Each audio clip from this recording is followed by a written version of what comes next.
নমস্কার বন্ধুরা, আমি গুবলু। আপনারা দেখছেন Gublu's tech guide YouTube channel. Gublu's tech guide YouTube চ্যানেলের পক্ষ থেকে আপনাদের সকলকে স্বাগতম। তো আমি কিন্তু আবারও চলে এসেছি আপনাদের কাছে নতুন আর একটি গুরুত্বপূর্ণ আপডেট নিয়ে। তো আজকের আপডেটটি হচ্ছে এসআইআর নিয়ে। তো সেখানে কি জানানো হয়েছে জানার আগে আপনারা যারা আমার চ্যানেলে নতুন, অবশ্যই আমার চ্যানেলটিকে সাবস্ক্রাইব করুন, লাইক করুন, কমেন্ট করুন, শেয়ার করুন, আর বেল আইকনটি প্রেস করে রাখতে একদমই ভুলবেন না আরও তাড়াতাড়ি ভিডিও বা আপডেট পাওয়ার জন্য। তো চলুন শুরু করা যাক। তো কি বলা হয়েছে কমিশন সূত্রে যে খবর পাওয়া গেছে, আপনারা অবশ্য বুঝতে পেরেছেন যে থাম্বেল দেখে যে কি বলা হয়েছে। হেয়ারিং বা শুনানির নোটিশ বিলম্ব হচ্ছে, কিন্তু ভোটারদের বাড়ি বাড়িতে যে শুনানির নোটিশ পাঠানোর কথা ছিল তা বর্তমানে কিছুটা বিলম্বিত হচ্ছে। এর মূল কারণ হলো নোটিশগুলো ইংরেজি থেকে আঞ্চলিক ভাষায়, আমাদের এখানে যে আঞ্চলিক ভাষা সেটা হচ্ছে বাংলা, অনুবাদ করা হচ্ছে যাতে সাধারণ মানুষ বুঝতে সুবিধা হয়। মানে আমাদের যে হ্যারিং নোটিশে যে আমাদের প্রিন্ট হয়েছিল এতদিন ইলেকশন কমিশন সূত্রে, তো সেগুলো ছিল কিন্তু পুরোপুরি সম্পূর্ণ ইংরেজিতে।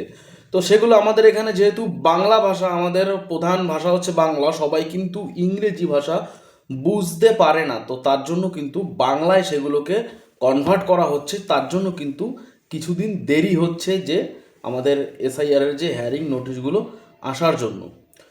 তো 22 থেকে 24 তারিখের মধ্যে এই নোটিশ ভোটারদের কাছে পৌঁছে যাবে বলে আশা করা যাচ্ছে। কিন্তু কমিশন সূত্রে যে খবর, সেখানে বলা হয়েছে যে 22 থেকে 24 তারিখের মধ্যে কিন্তু আশা করা যাচ্ছে যে আপনাদের যে হ্যারিং নোটিশটি আছে সেটা কিন্তু আপনাদের কাছে পৌঁছে যাবে। যাদের নোটিশ আসবে, সবার ক্ষেত্রে নয়।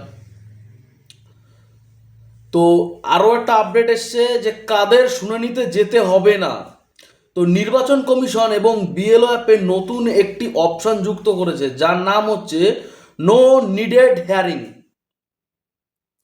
তো বিএলওরা যদি ভোটারদের প্রয়োজনীয় নথিপত্র যেমন যেমন হচ্ছে বাবা বা ঠাকুরদার সাথে সম্পর্কের প্রমাণ অ্যাপে আপলোড করে দেন এবং কমিশন তা যাচাই করতে সন্তুষ্ট হয়, তবে সেই ভোটারের আর সরাসরি শুনানিতে যাওয়ার কিন্তু প্রয়োজন হবে না। মানে আপনাদের যে বিএলও, তারা যদি নতুন একটি তার বিএলও অ্যাপের মধ্যে নতুন একটি ফিচার্স কিন্তু অ্যাড করা হয়েছে, সেখানে যদি তারা যদি ওই ডকুমেন্টসগুলো যদি আপলোড করে দেয়, তাহলে কিন্তু কমিশনের যদি তাতে যদি তারা সন্তুষ্ট হয় যে ডকুমেন্টসটি ঠিক আছে, তার জন্য কিন্তু আপনাকে কিন্তু হিয়ারিংয়ে কিন্তু যেতে হবে না। তারপরে জানানো হয়েছে বিএলও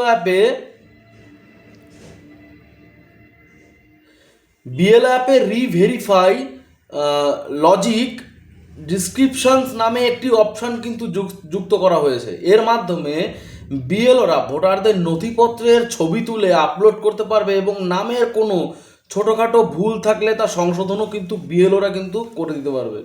তারপরে কিন্তু আবার কিন্তু কমিশন সূত্রে কিন্তু খবর, আবার কিন্তু নতুন করে মাইক্রো অবজারভার কিন্তু নিয়োগ করা হচ্ছে এই এসআইআর এর জন্য। মানে স্পেশাল ইন্টেন্সিভ রিভিশনের জন্য কিন্তু মাইক্রো অবজারভার নিয়োগ করা হচ্ছে। এবারের শুনানির প্রক্রিয়া আরও স্বচ্ছ করতে কোথা থেকে নিয়োগ করছে? ব্যাংক, পোস্ট অফিস বা অন্য সরকারি দপ্তরের উচ্চ পদস্থ আধিকারিকদের মাইক্রো অবজারভার হিসেবে নিয়োগ করা হচ্ছে। তারা ভোটারের দেওয়া নথিপত্র আসল না নকল তা কিন্তু কঠোরভাবে আপনাদের কিন্তু যাচাই করবে। তো ভুয়ো ভোটার চিহ্নিত করা কমিশন ইতিপূর্বে বিপুল সংখ্যক ভুয়ো ভোটারের নাম কিন্তু তালিকা থেকে কিন্তু অলরেডি বাদ দিয়ে দিয়েছে। শুনানির পর এই তালিকায় আরও পরিচ্ছন্ন হবে এবং অবৈধ ভোটারের নাম চূড়ান্তভাবে বাতিল করা হবে। তো বুঝতেই পারছেন আপনারা যে এই এসআইআর কিন্তু আরও স্বচ্ছ করার জন্য কিন্তু মাইক্রো অবজারভার নিয়োগ করছে। সেটা কিন্তু বাইরের থেকে কোনো কাউকে নিচ্ছে না, ব্যাংক থেকে নিচ্ছে, পোস্ট অফিস থেকে নিচ্ছে। সরকারি দপ্তরের যারা উপর পোস্টে চাকরি করে তাদেরই কিন্তু এই নিয়োগে কিন্তু নেওয়া হচ্ছে। মানে তাদের এই এসআইআর এর জন্য কিন্তু নেওয়া হচ্ছে, তারা আপনার ডকুমেন্টস কিন্তু ভেরিফিকেশন করবে। তো আশা করি আপনারা ভিডিওটি দেখে সম্পূর্ণ ভিডিওটি বুঝতে পেরেছেন। তো আমার ভিডিওটি আপনাদের কেমন লেগেছে অবশ্যই কিন্তু কমেন্ট করে জানাবেন। আর ভিডিওটি ভালো লাগলে তো আমার চ্যানেলে একটা সাবস্ক্রাইব তো আপনারা করতেই পারেন। তো সবাই ভালো থাকবেন, সুস্থ থাকবেন। আবারও কিন্তু দেখা হবে পরবর্তী কোনো ভিডিও নিয়ে।